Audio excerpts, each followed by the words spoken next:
News 18 Keralam ടീമിന് കഴിഞ്ഞ ദിവസങ്ങളേറെ അഭിമാനത്തിന്റേതായിരുന്നു, പറഞ്ഞറിയിക്കാനാവാത്ത സന്തോഷത്തിന്റേതായിരുന്നു. ഞങ്ങൾ പ്രേക്ഷകർക്ക് മുൻപിലേക്ക് എത്തിച്ച നിഖിൽ വിനോദിനെയും ആ കൊച്ചുമിടുക്കന്റെ കുടുംബത്തെയും നിങ്ങൾ ഇരു കൈയും നീട്ടി സ്വീകരിച്ചു. ജീവിതത്തിൽ സന്തോഷമേ അനുഭവിച്ചിട്ടില്ല എന്ന് പറഞ്ഞുകൊണ്ട് ന്യൂസ് 18 കേരളത്തിന്റെ ക്യാമറയ്ക്ക് മുന്നിലെത്തിയ നിഖിലിന് ഇനി സന്തോഷിക്കാം. കഷ്ടപ്പാടുകൾ നിറഞ്ഞ പോർമുഖത്ത് പതറാതെ പോരാടിയ ആ കൊച്ചുമിടുക്കന് ഇനി ആശ്വസിക്കാം. നിഖിലിനെ ഞങ്ങൾ പ്രേക്ഷകരിലേക്ക് എത്തിച്ച അന്നു മുതൽ അവന് ലഭിച്ചത് പ്രതീക്ഷകൾക്കപ്പുറമുള്ള നല്ല മനുഷ്യരുടെ കരുതലും സ്നേഹവും വാത്സല്യവുമായിരുന്നു. ന്യൂസ് 18 ചേർത്ത് പിടിച്ച നിഖിലിനെ സോഷ്യൽ മീഡിയയും ഇപ്പോൾ മറ്റു മാധ്യമങ്ങളടക്കം ഏറ്റെടുത്തു എന്നതറിയുന്നതിലും ഞങ്ങൾക്കും ഏറെ സന്തോഷമുണ്ട്, ഒപ്പം അഭിമാനവും.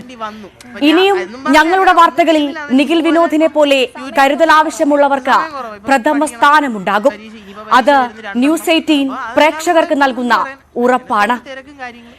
ഏറ്റവും ഒടുവിൽ സന്തോഷം നൽകുന്ന കാര്യമാണ് 24 ന്യൂസിന്റെ പ്രേക്ഷകരുടെ സംസ്ഥാന സമ്മേളനം എന്ന പരിപാടിയിൽ നിഖിലും കുടുംബവും പങ്കെടുത്തത്. അതിന്റെ ചില ദൃശ്യങ്ങൾ കണ്ട ശേഷം നമുക്ക് മടങ്ങിയെത്താം. വ്യവസായി ഉണ്ട് നമ്മുടെ ഡയറക്ടറായിട്ട്, 24 ചെയർമാനാണ് ആലെങ്കിൽ മുഹമ്മദ് സാറ്. അപ്പൊ അദ്ദേഹം ഈ മകന്റെ പഠിപ്പിന് വേണ്ടുന്ന കാര്യങ്ങളും അതേപോലെ ഈ അമ്മയ്ക്ക് കണ്ണീർ തോർന്നിട്ടില്ല. കാരണം എന്താണെന്ന് ചോദിച്ചു കഴിഞ്ഞാൽ ഈ അമ്മ ആദ്യം കല്യാണം കഴിച്ച ഭർത്താവുമായി ഒരു കാറിൽ സഞ്ചരിക്കുമ്പോൾ ഈ ഒരു സ്ഥലത്ത് ഈ അമ്മയായിരുന്നു വണ്ടി ഓടിച്ചിരുന്നത്. വണ്ടി പോയി ഒരു ലോറിയിൽ ഇടിച്ചിട്ട് അവരുടെ മകനും ഹസ്ബൻഡും മരിച്ചുപോയി. പിന്നെ രണ്ടാമത് വിവാഹം കഴിച്ച ആളാണ് ഈ ഇവരുടെ അച്ഛൻ എന്ന് പറയുന്നത്.